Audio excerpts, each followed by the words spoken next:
What's up, fam, and welcome back to another episode of Recap Kickback. It's me, Chappell, here to host another conversation about whatever I want to talk about. And there is a new documentary that has just hit them Amazon Prime streets, those Prime Video streets, and I really thought that this is something that's topical. Everybody's kind of into it right now, and so it's a perfect time to talk about the WNBA. That's right, the Power of the Dream documentary, chronicling the WNBA and recent activism that has come from the work of a lot of the women in the league.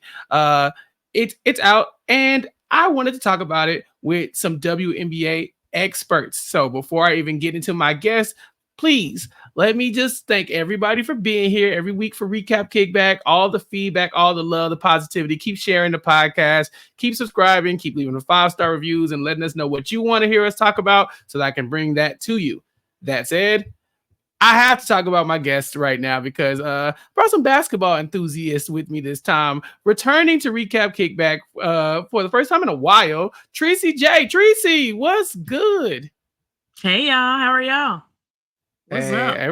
Everybody's happy to hear Tricie. You don't know this, but I got a lot of feedback after our last podcast that said we need more Tricie, and so I've been looking for a spot.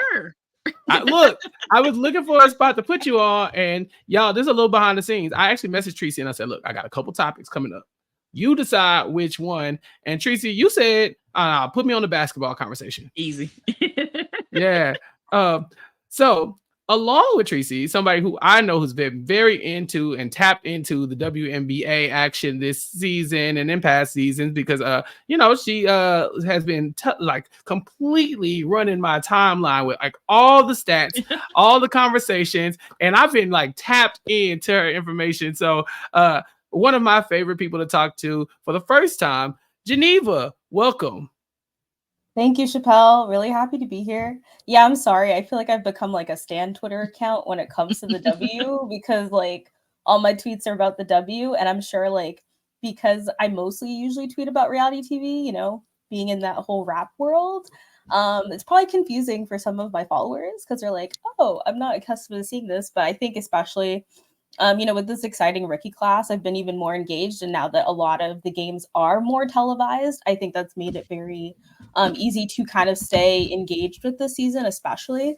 And I feel like YouTube TV for the most part has basically almost all the channels that are airing the games. So that's been very helpful as well. But yeah, I am very happy to be here and thanks for having me on.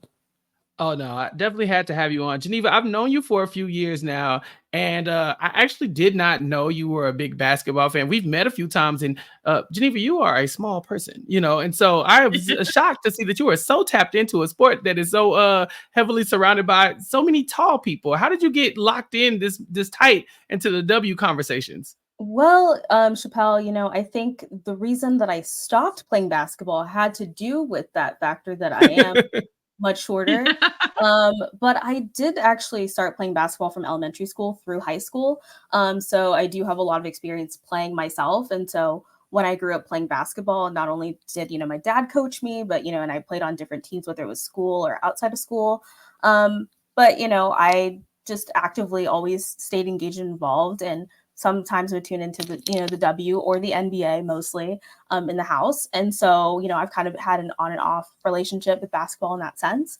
But over the last couple of years, I've gotten really, more engaged and more excited again, because obviously the height is a factor and a lot of people are much taller than I am. So I'm not playing that much. And then I kind of started focusing more on like the singing and the theater and stuff like that in my life. But yeah, no, I used to play as a point guard. So very familiar with basketball from that sense from playing. And so it's been really exciting to kind of, fall in love with it again and be really engaged. And I'm really glad that the sport is growing and evolving. And so it's been a really great time for the sport. So that's kind of why I've been really excited and engaged and kind of back in it again.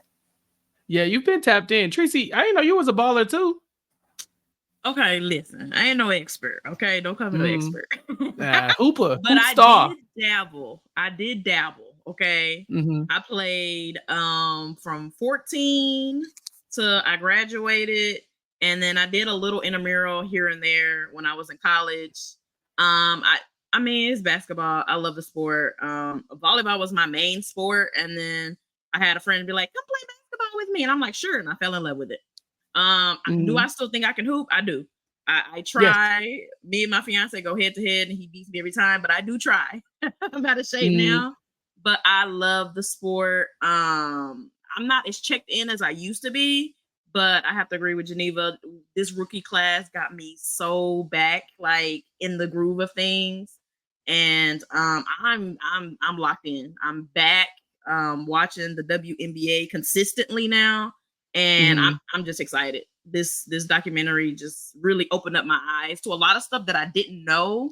Like I knew like bits and pieces, but when I tell you I was watching this and I was like, what? I'm literally Mm. talking back to the TV. So I'm excited to get into this. No, I'm happy that y'all were here to join me because I played a little basketball in high school and eventually I just gave it up because I was like, okay, this ain't for me. Everybody can't be Michael Jordan. You know what I'm saying? Like somebody got to Right. be on the bench, and it looked like your kid was gonna be on the bench. And so I was like, all right, let's go do something else. But I love Right. watching basketball. I definitely don't want to talk about the NBA currently because my team embarrassed me in the finals. We ain't got to get into that. But you Did know, you you know. So anyway, did team embarrassed us, Tricie, in the finals did and did. and left us hanging. But there's Yep. so much excitement right now surrounding the WNBA. And so I just really have been dying to talk about it. And from my background, honestly, I remember being like an OG. Now, this is going to age myself a little bit, but I'm an OG WNBA fan. Like, I remember those early years because I was living in Houston at the time and the comments were everywhere. They were just winning Mm. and winning and winning, Mhm. and it was like there was so much energy behind it. And then, as this documentary will say, I think the energy kind of started to lag a little bit. Now, It from did. the outside looking in, I couldn't tell why, but I think this documentary, Tricie, I think it does a really good job of kind of highlighting Very. maybe some of Why? the reasons why the popularity went up Yep, and down. for sure.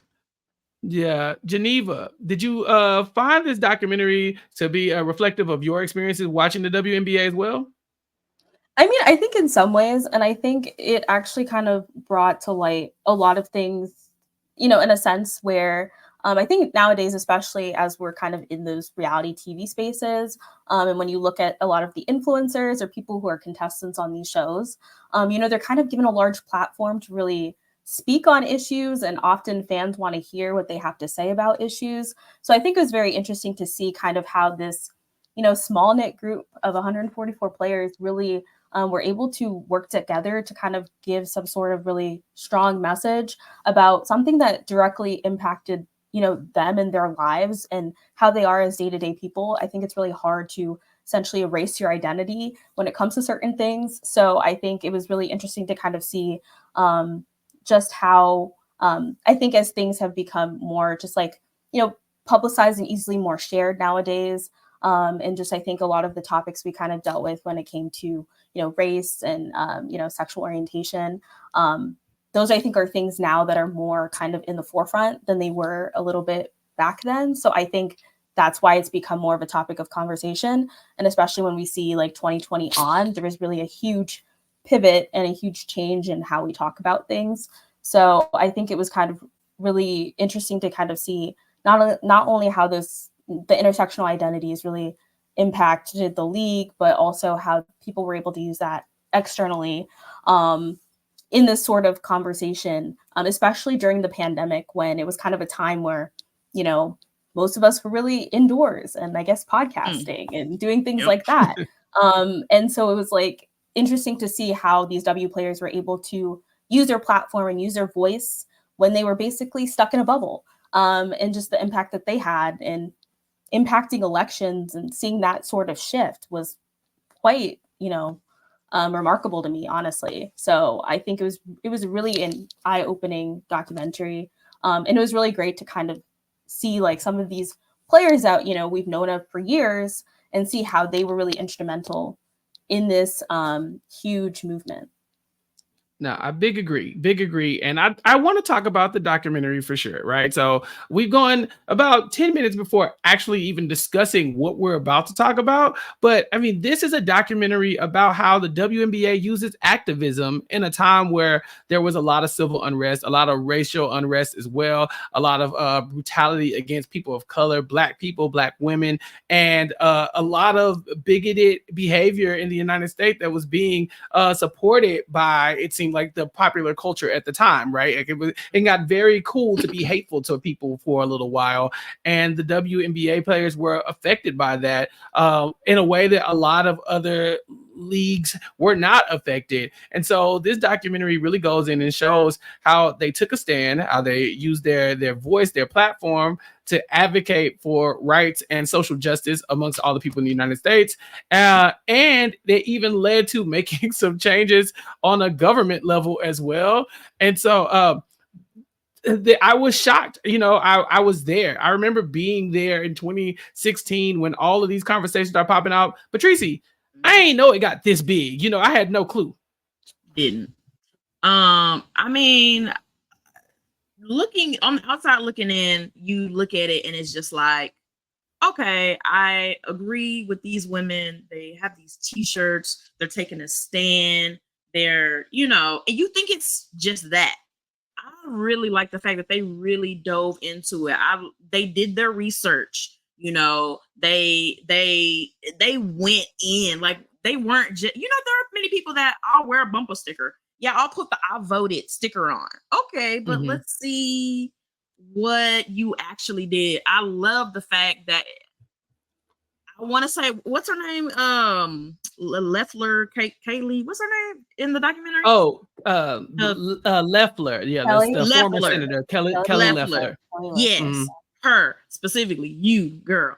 I really, it really just, like, in the beginning of the documentary, she was just like, these women should really just basically, I ain't say she said it verbatim, but what I heard was shut up and play basketball. Okay. This is basically what you need to do.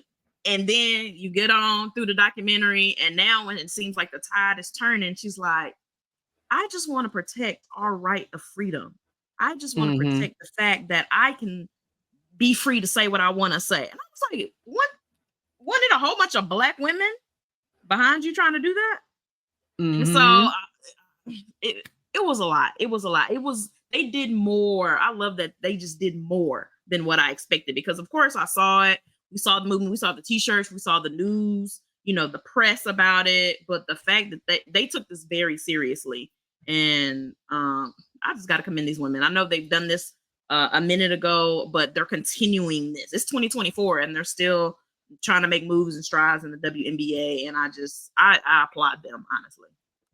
Right. We saw some of the big names in the WNBA in 2016 really take a stand for what they believed in the wake of the violence against Black people, including Alton Sterling and Philando Castile. The Minnesota Lynx were there protesting to take a stand. Maya Moore, who was the face of the league at the time.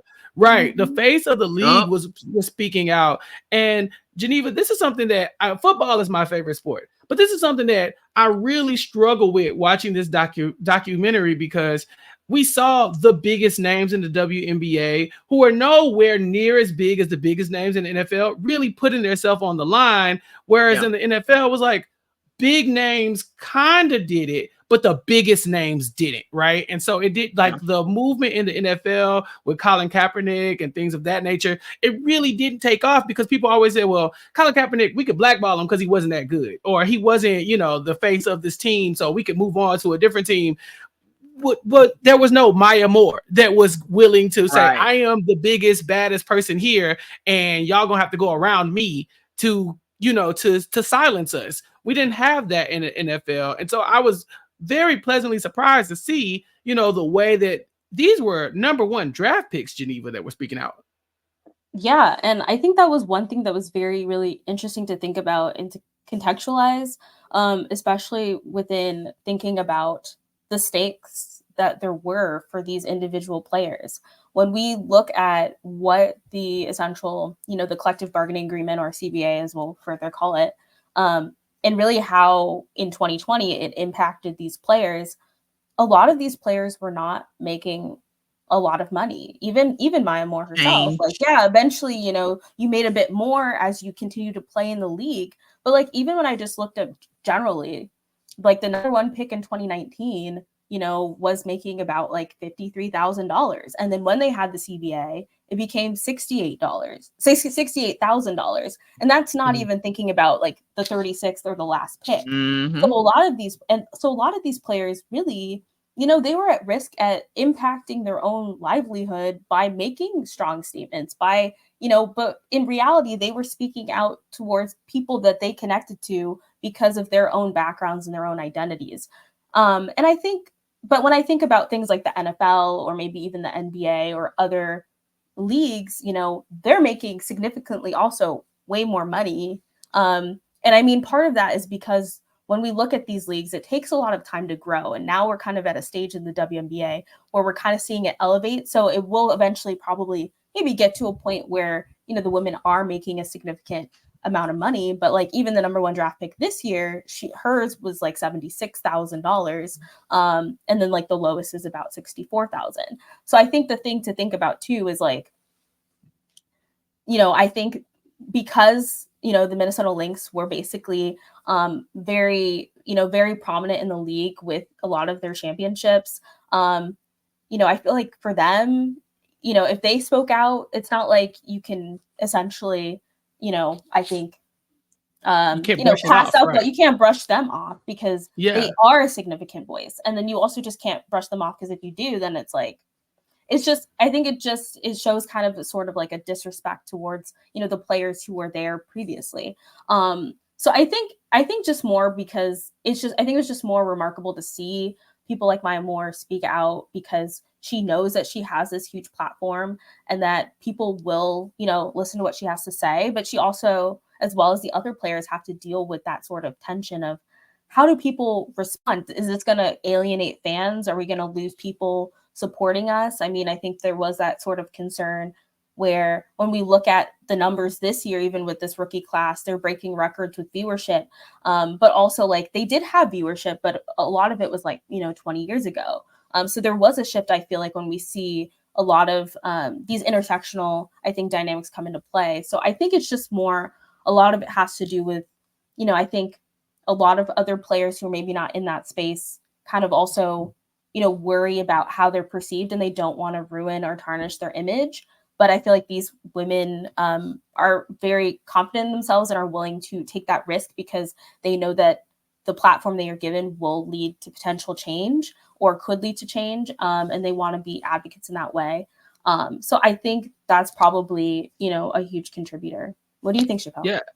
No, I definitely agree. There's so many layers to that because we'll see them talk about how obviously salary is a big deal, right? These women, they don't have the luxury of being able to say, okay, well, I'm just not going to play when they weren't making that much money to begin with. We see that the average salary in 2016 for the WNBA was $39,000. $39,000 is not a livable wage in the United States. That is below the poverty level for sure. I don't care what nobody says. I don't care what the math say on the poverty level. I'm telling you right now, can't nobody live off $39,000 comfortably, right? It's just not a thing. So versus the NBA salary, which was about $543,000. That was the average NBA salary. So, you know, well, leaps and bounds more than what the average WNBA player was making. So they have less wiggle room to sacrifice those funds. And when they start speaking out, Tricie, they got fined. The WNBA fined these people $500 for wearing shirts that were demonstrating that Black lives should be protected. What did you think about this moment where the WNBA fines them, but then has to go back and retract the fines once they start getting a lot of feedback? It just didn't really make sense to me. Like, it's a t-shirt at this point. That's when it just really became like, okay, we're gonna make this political, then we are. When I feel like somebody's life shouldn't be political, but you know, whatever. And the fact that the WNBA at that time, you know, they talked about, not even that time now, But anyways, that time they weren't making any money. So, they had fined I think it was Minnesota $5,000, and then each player $500. And one of the ladies was in there saying $500 is like a third of our check. Like, and I'm like, girl, $500 hurt you. The fact that it's so crazy because I grew up watching the NBA, and they are making crazy money. Bank. And so for them and the fact that they mentioned like if you like another fine typically for the uniform is typically $200. So the fact that y'all added that extra amount of money means you really want these pockets to hurt to get these women to do or to fall in line, or act how you want them to act. You want them to sit down, shut up, and play basketball. That's what you're trying to do, hurt their pockets so they can see. But I'm glad they circled back around. It was like, okay, we have to sit down and talk about this. Like, we have to rescind this because it's not gonna work. Taking this money out of these people's pockets. This money is are the livelihood of a lot of these ladies. A lot of these women have families, they have children, they might be taking care of somebody, and they're already not working with much. So the fact that you want to put a fine on it, I hated it. I didn't like it. Tricie, you're a mother. Are you surprised to find out that the WNBA is just now in recent years getting protection for women who get pregnant, who have kids, stipends for childcare? Are you surprised that it took this long? I'm gonna be very real. If you had told me, Reese, did you know that they had maternity leave in WNBA? I was like, duh, it's a WNBA, duh. Right. It absolutely blew my mind that this was not already implemented. And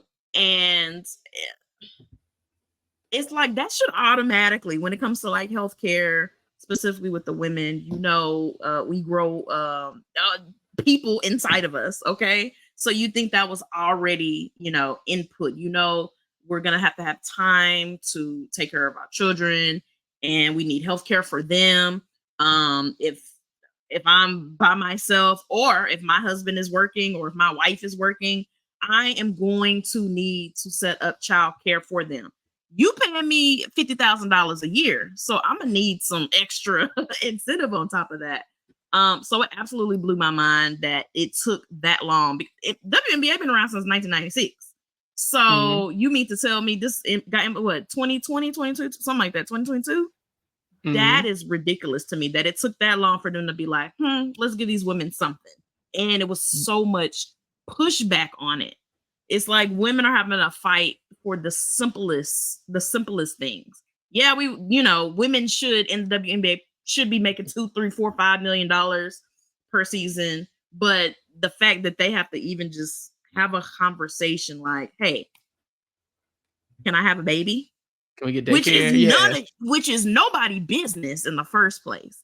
But the fact that they have to sit at a platform and be like, okay, we need this. I need to have time, to take care of my child, So it absolutely blew my mind. I don't even know what they were thinking doing that. It's wild. It really is. Nneka Okwumege, she says, she has to be at the front of these negotiations, right? So she goes in and she's pushing for this, the CBA, as Geneva called it, the collective bargaining agreement, where they're going in, they're trying to get more money. They're trying to get these maternity leave. They're trying to get a childcare stipend. They're just trying to protect these players much more.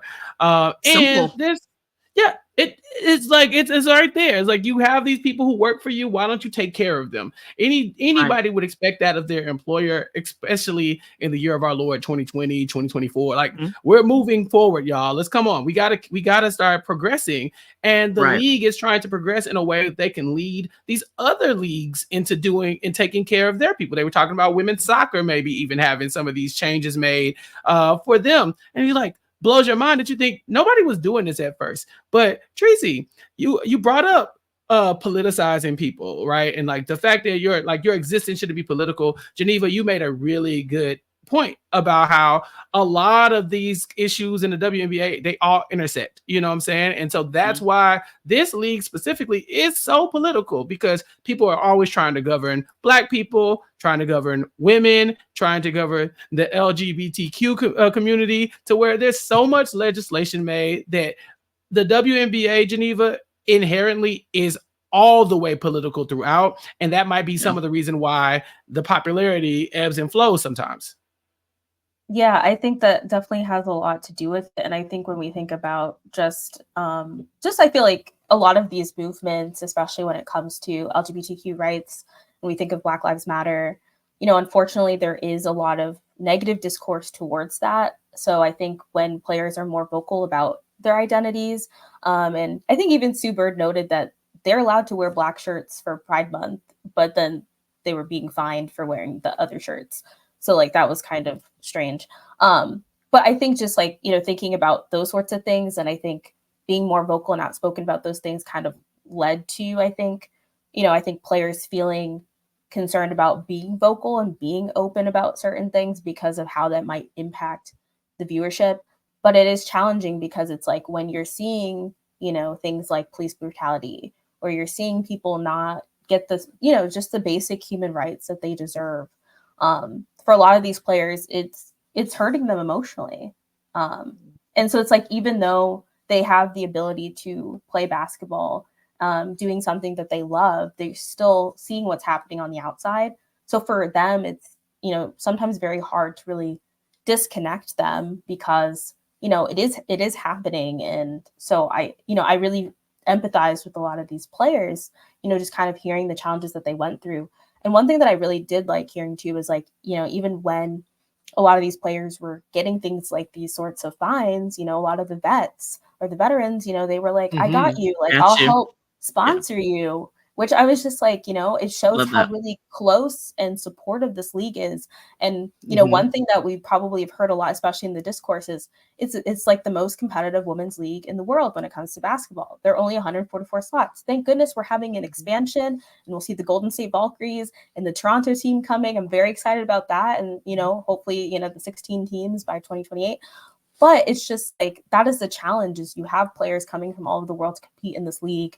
And I can imagine that a lot of, things that happen, cause, there are a lot of challenges that you're going through. So I think especially knowing that the number one pick made 44,000 to 2009. And, we were seeing like on average 50, 60K, a lot of these players are making around this time, like 2016 or so.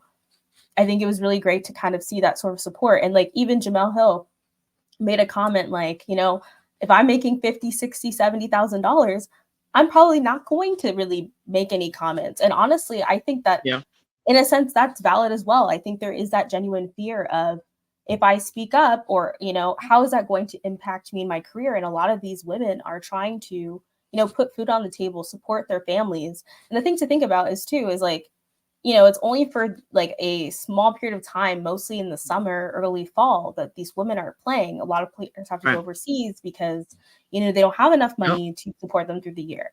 So there are a lot of, I think, things that really are, kind of compound in this sort of situation. So it is difficult. And so I think it was also really great to kind of see, throughout the film, like Sue Bird was really integral into a lot of these things happening. And, players were saying that like sometimes they would ask Sue to kind of take that load because, they don't, they were not at the capacity to do so. And I think that's also something that, kind of really stuck to me too, is like, sometimes it's really exhausting to do the activism for your people, for yourself, for others, even though you want to.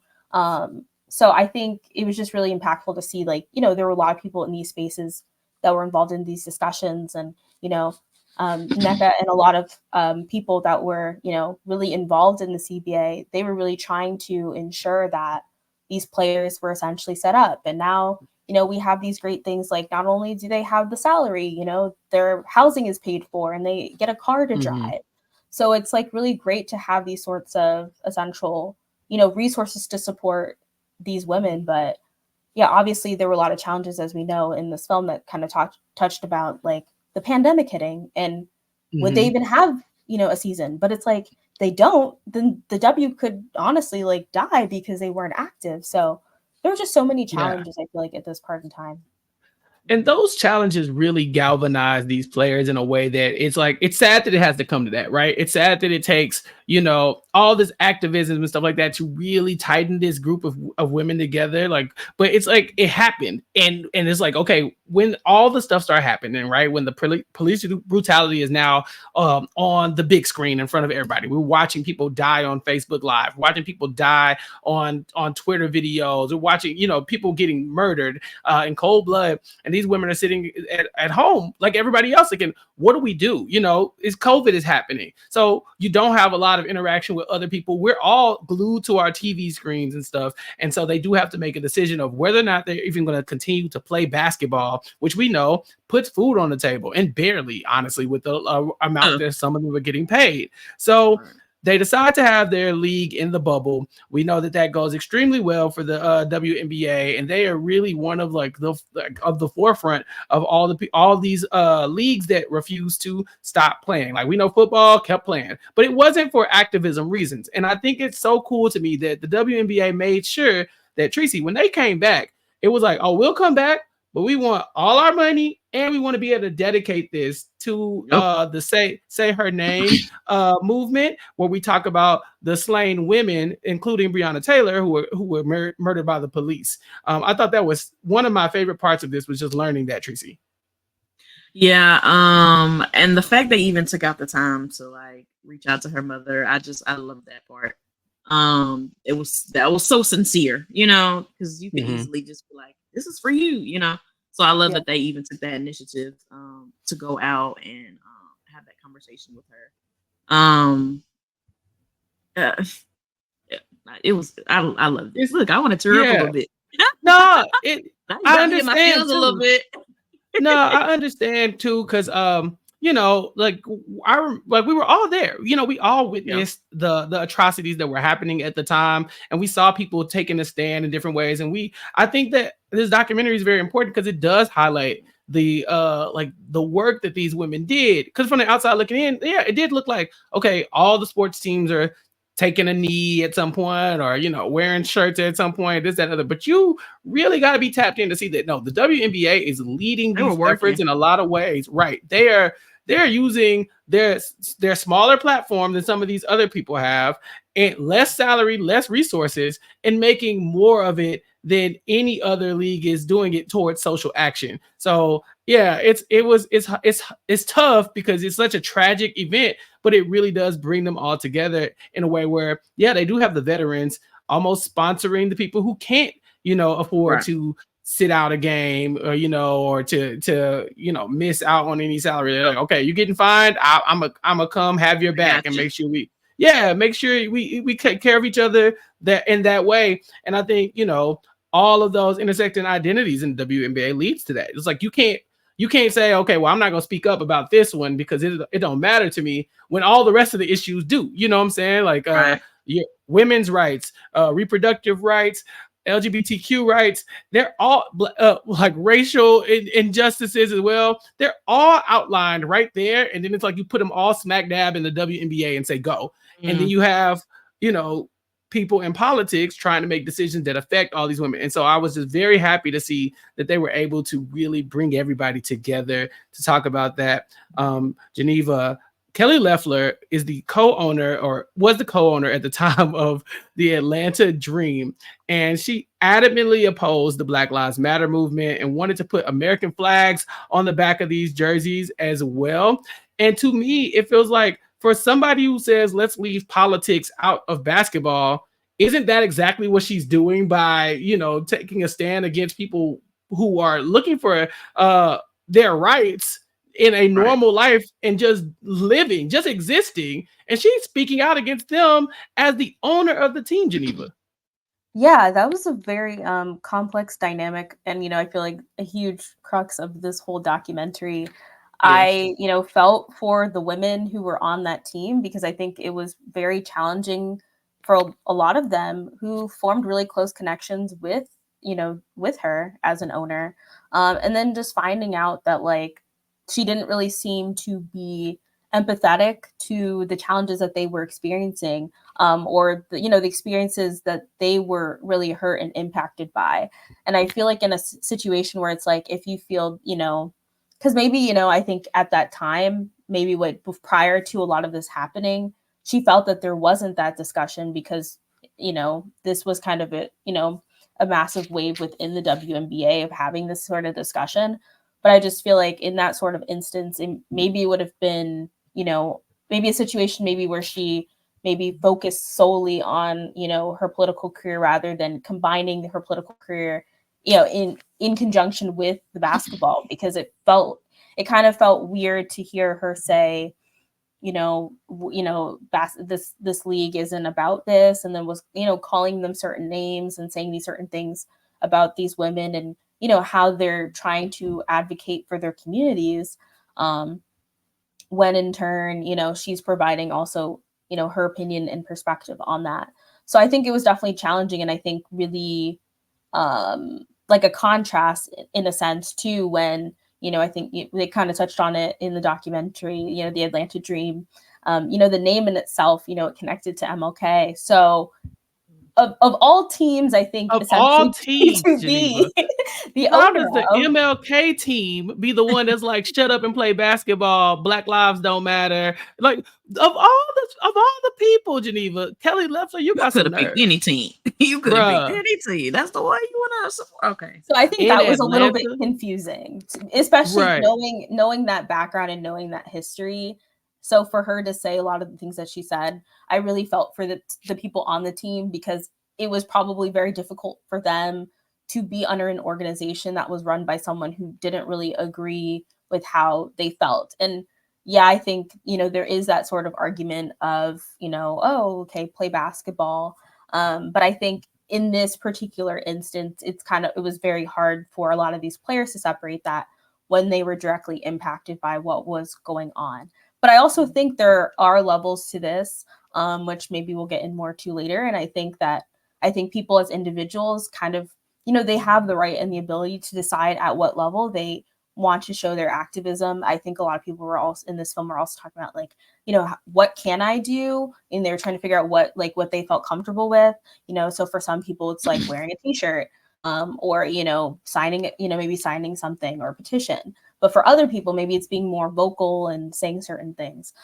So, I think there's, kind of a balance in that situation. But yeah, I think it was definitely, a challenging situation to kind of see what they were going through. So I found it very, I was just like very surprised on like the approach that a lot of the women in the W were able to take, by trying to figure out essentially a way where they felt in the end that their rights would be respected.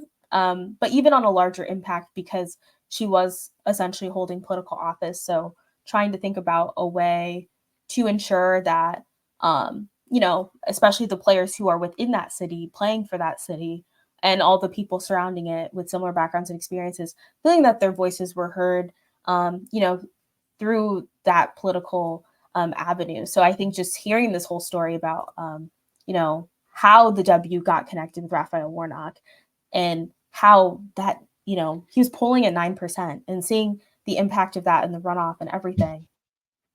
Yeah, I don't know. That was, I think, just like the craziest part of the film for me, I guess. Yeah, so that's another thing that probably is not talked about enough, that I'm so happy that this documentary just really like made sure we understood the impact of what this activism did. There was a lot of kneeling, there was a lot of protesting the anthem, there was a lot of wearing t-shirts all across the nation. Everybody was doing exactly what Geneva said, finding what they could do to feel like they were being a part. What can I do? How do I show my activism? Because everybody's activism isn't going to be the same. Throughout this documentary, we saw some women say, I couldn't take off all year like Maya Moore could, so I didn't. But what I did do was this. Or at first I didn't really understand it, but once I heard, the way NECA was talking about it, it made more sense. Or once I saw Breonna Taylor, it made more sense. And so I could figure out, it's like you really start to see situations that really speak to these people, making them, really choose a lane in their activism. But the big picture here is this election, this race for senator between Kelly Loeffler, a whole bunch of other Republicans, and Raphael Warnock. This is wild. I did not know. I knew, but I did not know. I did not know that the WNBA basically just reached down into the 9% polling level and just dragged Raphael Warnock into the Senate seat. Tricie, this was crazy. When I tell you, because of course, I'm in Texas, so of course we heard, oh, they're gonna try to turn, blue.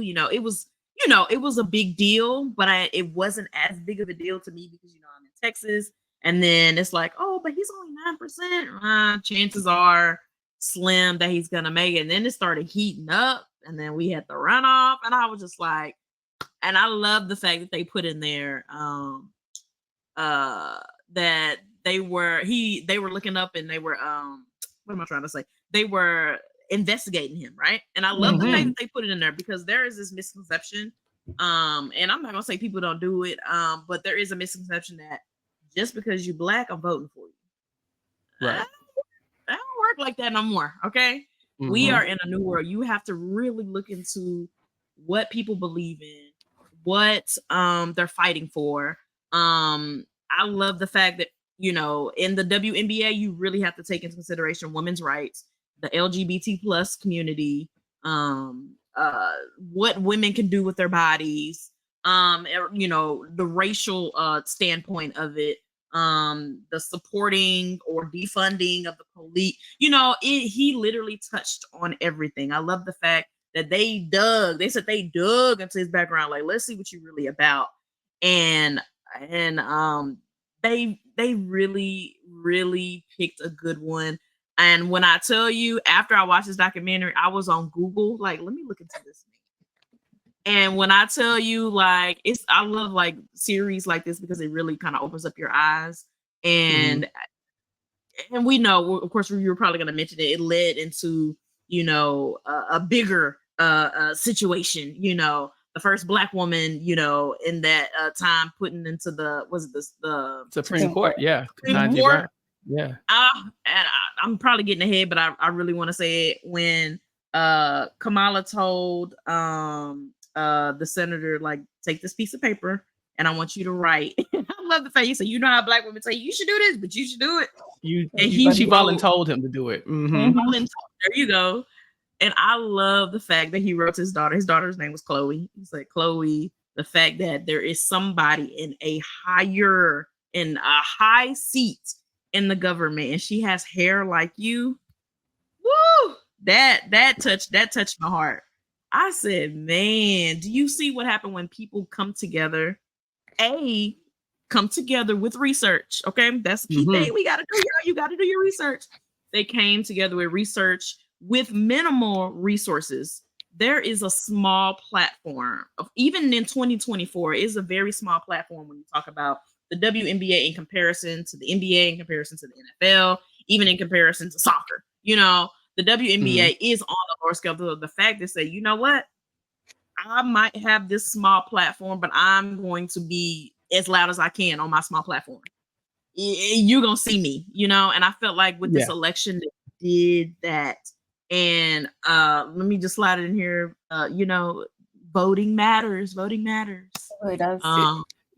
It really does. No, those are great points, because Raphael Warnock pops up, and from the outside looking in, you might assume they just needed to replace Kelly Loeffler. We got to get her out of there, and we don't care who does it. Well, you just got to get rid of her. But like you said, the WNBA, the players, they really vetted him, and really went in and said, okay, he a pastor, right? A lot of times Christian pastors might have, some adverse, beliefs about some of the things that go on with women's body and the LGBT plus community. So let's see. And then they pulled the receipts. We got clips of Raphael Warnock talking about in church, talking about reproductive rights, talking about advocating for the LGBTQ community. And so that's what they were looking for. They're like, bro, we were looking for somebody like this, and he just fell into our laps. He was right there. And and so they were able to really surround him uplift his message and get him out there to where he eventually will go into a runoff and will beat Kelly Loeffler, who will eventually be ousted as the co-owner. She will no longer be the co-owner of the Dream because she don't deserve to. Yeah, lost 2 jobs in one. Geneva, I know you are closely tied to the law. But Geneva, my legal counsel on standby. What did this all mean for you as somebody who has studied the law as closely as you have? Well, I guess before I get into that, I think one thing I want to say about the whole situation, especially as it pertained to Raphael Warnock, was I think I was really impressed that they really spent a lot of time focusing on, is he the right candidate for us to endorse? Mm-hmm. And I think it's important too, because, the W is made up of 144 voices, 144 perspectives of people, of individuals who have different thoughts, but they do have, some, I think, shared principles, some shared ideals. And they felt like it was really important, if we're going to do something like this, if we're going to make a statement wearing shirts, supporting him or supporting a candidate, if we're going to find a way to essentially, instead of speaking more about, about Kelly and finding another way to talk about someone else, which I think was also another thing. They realized if they talked about her more, that it would help her more. So they try to find a new avenue of figuring out how can we navigate the situation. I think it was just very powerful to kind of see that all this work was done. And, Sue was like, oh, hey, everyone, like, I saw this speech of him, like, y'all should watch this, or things like that. I don't know. I just was that was kind of a thing where I did not realize how impactful these players were in his election, because I feel like we said, from the outside looking in, I saw that they were running against each other. I knew that this was going to be potentially impactful as it pertained to making certain decisions, because when you look at it in the United States itself, you have, separation of powers. So it's like, even though you may have Joe Biden as president, for example, you also have to realize that, you have to have a majority really, and, in the House and the Senate from a certain party, really, to make change and to make differences, especially for Senate when it comes to, the Supreme Court appointment. So I feel like, seeing how that decision really changed the trajectory of like where our country is just astounding. So I'm just really glad that was included and that was delved into. Yeah, I mean, I don't know. I think it is just really interesting, though, just to kind of see how this whole situation ultimately, impacted, the organization, impacted the W, and impacted these players. I mean, I think it was a challenging situation, as we saw, there was an owner who her views didn't necessarily align with the views of her players. And a lot of those players did not feel like they necessarily had that sort of, respect and support. And they were worried also, by supporting her, with that impact, maybe even them getting paid, and how that would, come into play. So I think being able to take this sort of step of activism and using, your voice and your vote, because those can be impactful to make change, I think was just, even more astounding to see. So I think it was just very special to kind of see how these players were able to come together on a common purpose. They were also able to get, their full salary for the season, even with a shortened season, which I think is special. So I think, being able to advocate and being able to work with each other to come up, with different important, things that would allow them to kind of get their points across through another candidate was special. And then hearing him, Raphael Warnock, thanking the W and acknowledging them for their work in the process and helping him and supporting him was just a very, special story. So I think it's just important to like realize in general that, even though sometimes one individual person does not, it doesn't feel like they can make a change or make a difference. Sometimes like those small pockets of people, you know, if they form some sort of coalition, if they speak to their senators, speak to their representatives, if they vote and go to the, you know, the polling box. Sometimes people in some local elections win by one or two votes. You know, that can really make an impact. And, you know, that election was very close and people were unsure what was going to happen. So I think it's just really important to know that, like, you know, you don't necessarily always have to be super vocal about things, but I think that just knowing that, you know, trying to encourage, you know, people to vote and register to vote. And, you know, I think that also that connection with Stacey Abrams and just a lot of the building upon the momentum, I think, can create change. And we really saw that. And, you know, it led to, you know, American history in itself with Ketanji Brown Jackson, you know, becoming, you know, the first Black woman on, you know, Supreme Court.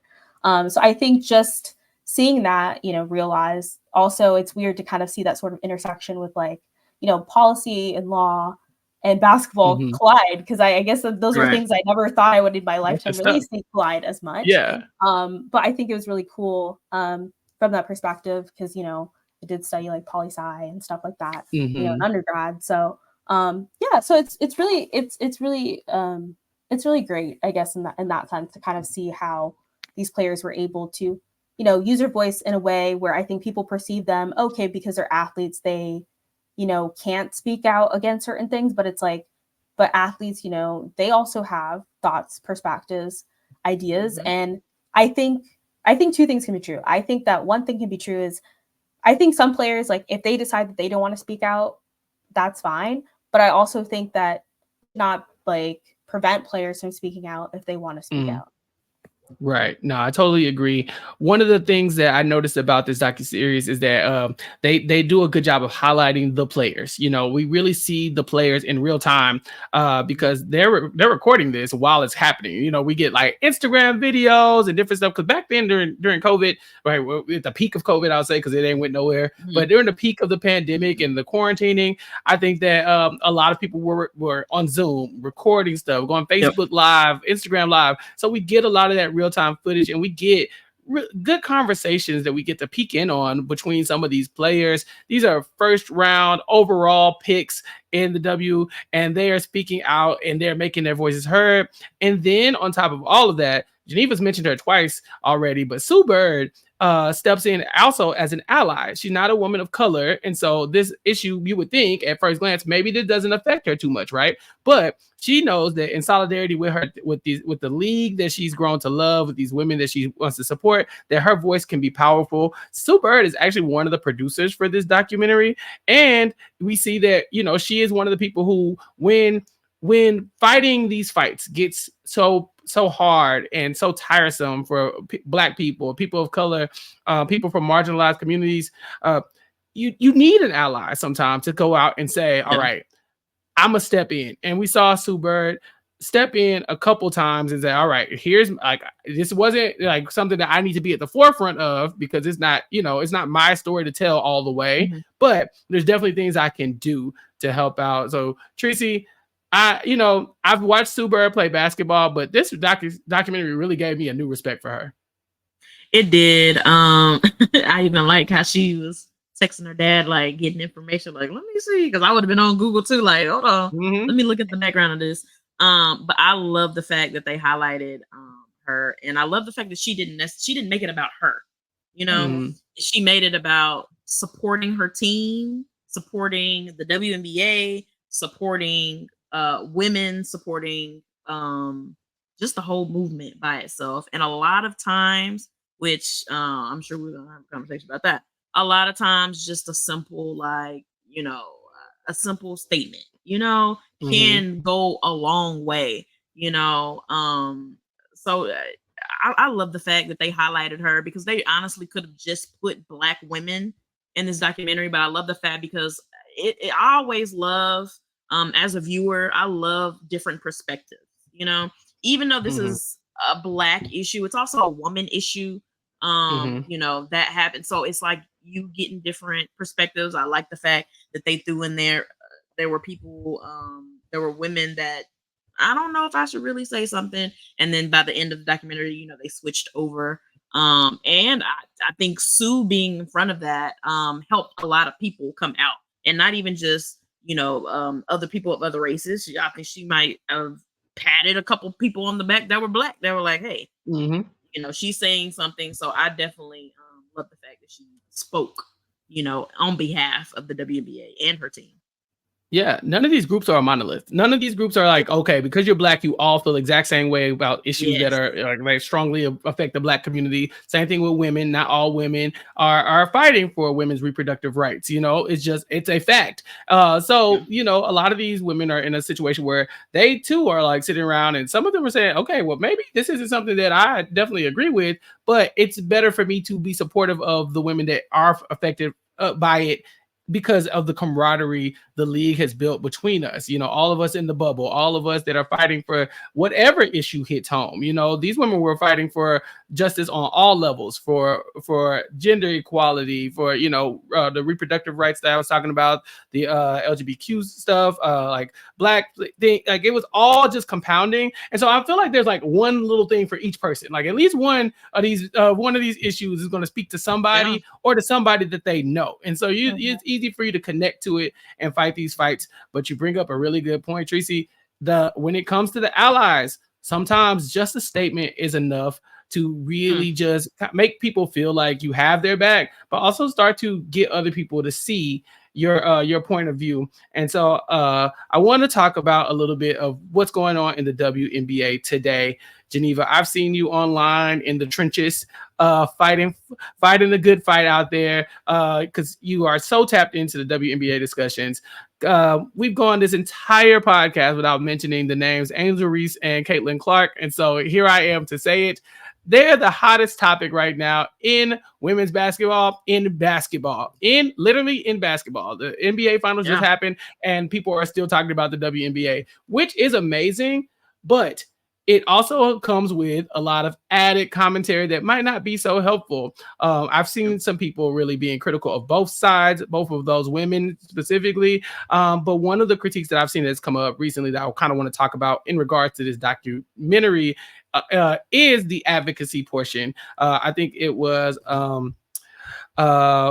Kennedy Carter who had mentioned, like you're supposed to use your platform and use your voice.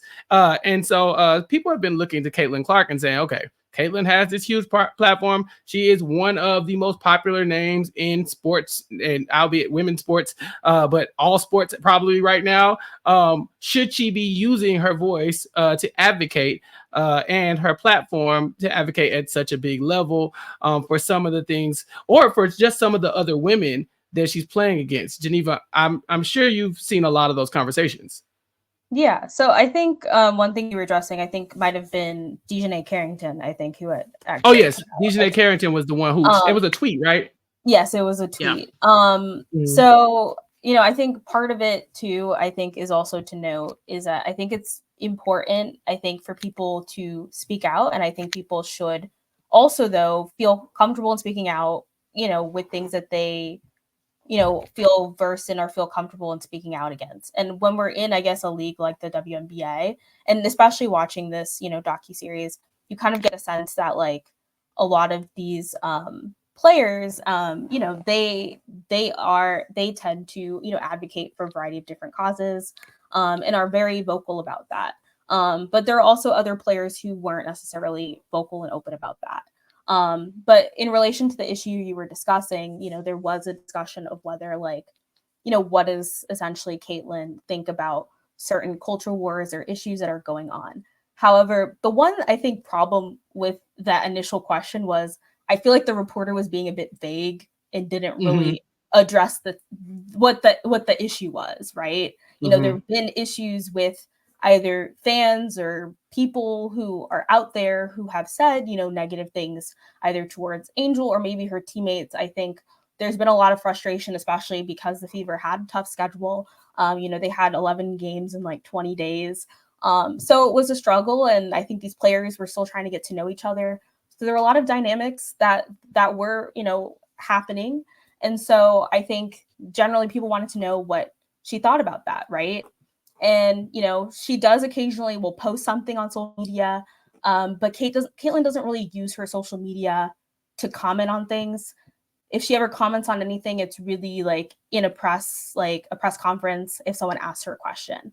However, because of that, they didn't really ask her the direct question, like, how do you feel about people using you for racism and bigotry? And they didn't do that until later, right? But when they asked her generally, she's just like, I just want to personally, like, when they had the first time when they were like culture wars, she's just like, I just want to focus on basketball. That's kind of my main focus here, etc. So that kind of led to that tweet from Dejanay Carrington about, maybe she has this form of privilege where she feels that she, doesn't have to speak out or things like that. It's really important, from her perspective that especially when you're in a league where people are dealing with these variety of issues that were mentioned in this documentary, that they do so.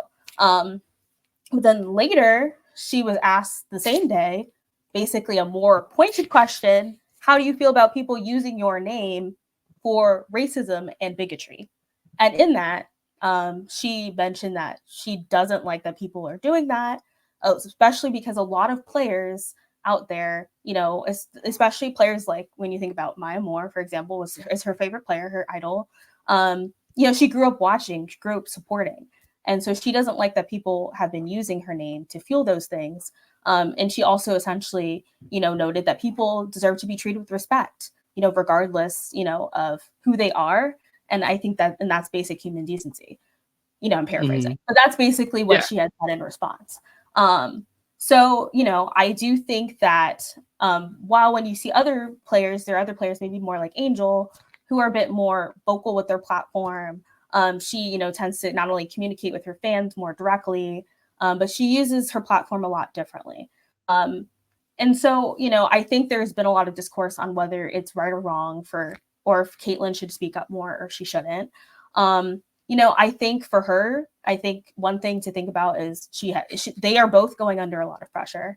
As a number one draft pick and all the phenomenon with the things that are going on, it probably is a toll on her mental health. So she's probably eliminating the noise. And she also knows that when maybe she may say something, the media is going to take that and run with it. I do think though, when people, I do think though that like, if they want more like direct answers, they should ask more direct questions. And so like, I don't necessarily fault Caitlin for her first response.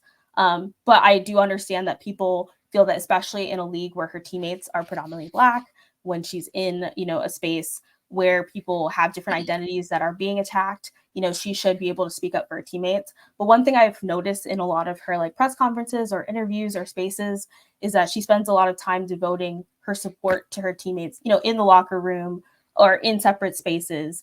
And I think sometimes it's also important to see that, sometimes people aren't going to be as vocal saying things like to everyone to be like, hey, like, let's stop this. Let's, not do this. But, they're going to do things on more of a smaller scale. But I think one thing to note, though, is Caitlin does have a really large platform. She does have 2.5 million followers on Instagram. Angel has over 3 million followers on Instagram. So especially these rookie class where people are listening to them, I think that they can use their platform for good. And I think it can be, beneficial for people like Caitlin to speak up more. But I also would like her to speak up in what she feels comfortable with and not speaking up because people are pressuring her to speak up, if that makes sense. No, that makes total sense. Tricie, these rookie class people, Angel Reese, Caitlin Clark, they are basically celebrities in a way that a lot of women's basketball players have not been. The height of popularity they're at right now is massive, and it's brought a lot of attention to the league. For good or for bad, I don't know yet. And that's what's going to bring me to my next question is I know that we want to support the league. We want to highlight the women in the league. We want people to watch the league so they can get more money, so they can get more benefits. We want this to be thriving just like the NBA. Right. But with that comes a lot of attention from people that maybe we don't want to hear their opinion all the time. How do you feel about the constant arguments about Caitlin Clark, Angel Reese, and the WNBA that seemingly popped up with this new wave of viewership? Because it's got to be exhausting to try to watch basketball, but then engage with people about basketball online to this level. I got to be honest. Okay, when I did first hear Caitlin Clark's response, in my mind, she was like, "Here, leave me alone." Here, damn. You know, Yeah. that was my take on it. And I don't necessarily think Caitlin has to say something, or I don't anybody nobody should be pressured to say anything. But on another sense, it's like you see all of this hate and all of this like racial turmoil going on. To me, if she could even just send out a tweet, it would have been all right with me. Like any fan of mine is not going to ABCD. You know, and honestly, like Caitlin does really well. Like, I'm supporting my team. She's even said great things about Angel Reese. I mean, when it comes down to it, I don't think Angel and Caitlin hate each other like the world or fans are trying to put them against. Because let's be real, Angel Reese is a great player. Caitlin is a great player as well. It's really more so the fans that's making it crazy, you know, between them. But I have to say, like, the WNBA, I think they're trying to cash in on Caitlin being the whole face of the WNBA, which is fine. Let's be real, Caitlin is great. You know, she has the, let me not say she's great now, because let's be real, there is a difference between playing college ball and she's getting her, you know, feels in, just like Angel is, just like a lot of the rookies are. It's a different game when it comes from playing college ball into the WNBA. You know, as we've seen, there are a lot of girls that are more physical. Yeah. That's basketball. I don't know what kind of basketball other people have been playing, but get a flagrant and I'll see you at the next game. You know, it's just how it is. Unfortunately, basketball does tend to get physical. But I'm excited about it going forward, because it's really that bad news, good news is news, you know. And a couple months ago, nobody was checking. Not many people were checking for the WNBA. I mean, I'm sure y'all heard all the stuff that Stephen A. Smith was, and you know, Monica Mc. I know y'all saw that whole. She lined him up. She 40 got him good. Lined him up. Literally were happening on first day. Yeah, listen, lined him up. Okay, and like, how many times have you really talked about the WNBA? Especially on this level. You know what I'm saying? Yeah, it's one thing to say, oh, I highlighted them, I've talked about them more than everybody else, but not like this. Not like this. Your headlines have never been this heavy for the WNBA. That's a great point. Never been a headliner. Yeah. Yeah. People don't tune in to be like, let's see what Stephen A. Smith says about the game last night. You know? Exactly. If anything, so-and-so won. Da, da, da. Anyways, let's get back to you know, what's important is what it seems like. Go ahead. Yeah.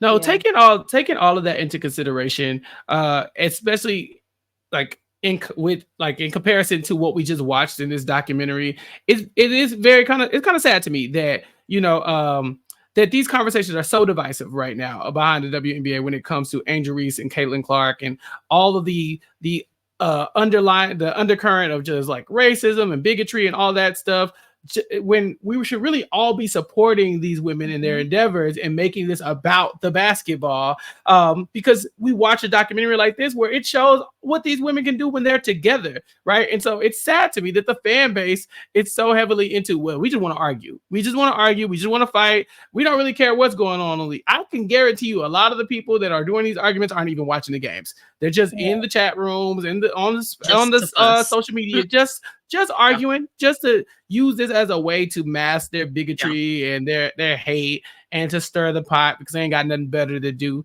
But I would really say, if you are one of those people and you don't have anything better to do, please go watch this documentary, Power of the Dream, because it will really highlight what it looks like when, instead of dividing people, we all come together and support something in the same way that the WNBA came together to support their advocacy and social justice, you know, over the last few years, which I would say has probably helped in getting to this point of growth, you know. And so I loved it. I loved watching the documentary. It was so much fun. It was so much fun to have you both. Geneva, how did you feel about it overall?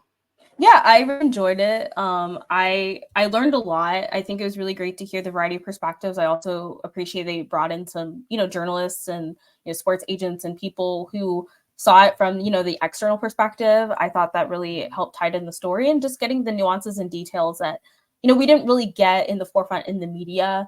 But we've noticed now over the course of time, especially when we look at Caitlin and Angel in this rookie class, we're now starting to get more eyes on the W. And in general, I just think that's something that we should celebrate. I'm a huge fan of Caitlin. I'm a huge fan of Angel. They're both breaking records. Angel has had the most consecutive doubles, 7 as of the time we're recording this. Caitlin has had the most 15, 5 assists, 5 rebound games as a rookie. So I think it's really great to see that, as well as a lot of the other players are really establishing their names in the W, transitioning well. And I think we just should continue to, support them and uplift them, just like I feel like these players really work to support and uplift each other through this movement. So I'm really excited to see what happens in the future of the W. It's looking very positive, especially as we are seeing, the expansion is about to happen. We're seeing a really great, strong, and powerful Team USA going to compete in 5v5. I feel bad about 3v3 because Cameron Brink got injured, and I'm concerned about Ryan Howard. So we'll see what happens there. But I'm really excited about the future of women's basketball and what we'll see. And I think, this helped elevate the W. And then I think, this class has helped it elevate even more. So I'm really excited about all of it. Really, I thought it was really great. And, I think the production team did a really great job. Oh, totally agree. Geneva, tell everybody where they can find you, what you have going on. And thank you so much for joining me for this conversation. Of course, Chappell. You can follow me at Peace Love Jen. And that's where I talk about reality TV or the WNBA. So if you want to see my random tweets about either, feel free to be there. And then, you can always check my Linktree on my accounts to see what podcasts or different things I have going on in the coming weeks and months. Thank you, Geneva. And Tricie, welcome back again. It's good to have you back. Like I said, the Recap Kickback listeners were looking for you. And so thank you for joining me for this. Tell everybody what you got going on. You can all follow me on Twitter at triciej.com. I am a member of A Who All Gonna Be Their podcast. We cover reality, we cover TV, we cover what we feel like covering, honestly. And you can follow us at A Who All There. We are gearing up for Big Brother. That's our next big thing we're coming to talk about in July. We are about to wrap up the GOATs. We are going into the Mole that should be coming out, I think, like a week or so, or this week. Yeah, I'm so excited. We're talking about the Mole. I am so glad that you had me, Geneva. This is my first time interacting with you, and I love you, and so I cannot wait for us to. You can come link up. I'm gonna go ahead and send an invitation to you. I cannot wait to have a conversation with you. And I just love seeing Black people succeed. And thank you. Oh no, man. Thank y'all for being here with me on this journey. Listen, we were on a journey for 1,000 subscribers here on YouTube, and we made it. And now we're on a journey for, I guess, 2,000. I guess that's what we're going for. We're going to keep speaking abundance and growth into our lives for all of us on this panel, but obviously for all of the Recap Kickback listeners and your families. We're going to end this definitely on a positive note, because this was such a positive documentary. As far as I'm going, you can always catch me on RHAP. I'm talking about Below Deck right now with Sasha every week. That's a fun show, so check that out. On the Nothing But Netflix podcast that I host with Rob Sestonino, he was out this week, and so Jason Reed stepped in, and we talked about the #1 movie on Netflix, Hitman. So you can subscribe to Nothing But Netflix wherever you get your podcast, to check out that podcast and all the other coverage we have of Netflix shows. Then, of course, here on Recap Kickback, y'all been around, y'all seen it. We did the Blackening recap with AJ and Being Camille AF to talk about that for Juneteenth. And then Mari and I have weekly House of the Dragon coverage as well. And I'm trying to school the people on what it really means to be Team Green. So you got to check out all of that You got to check out all that and more here on Recap Kickback. Make sure you subscribe to the podcast, hit like on this YouTube video, share it with your friends, and remember, reach out and let me know what you want to hear me talk about on recapkickback.com. Email me recapkickback@gmail.com to let me know what it is that you want to hear us talk about, and I will assemble a panel just like this amazing one to talk about it. But for Geneva and Tricie and myself, you ain't got to go home, but we will see you all next time. Peace. Bye.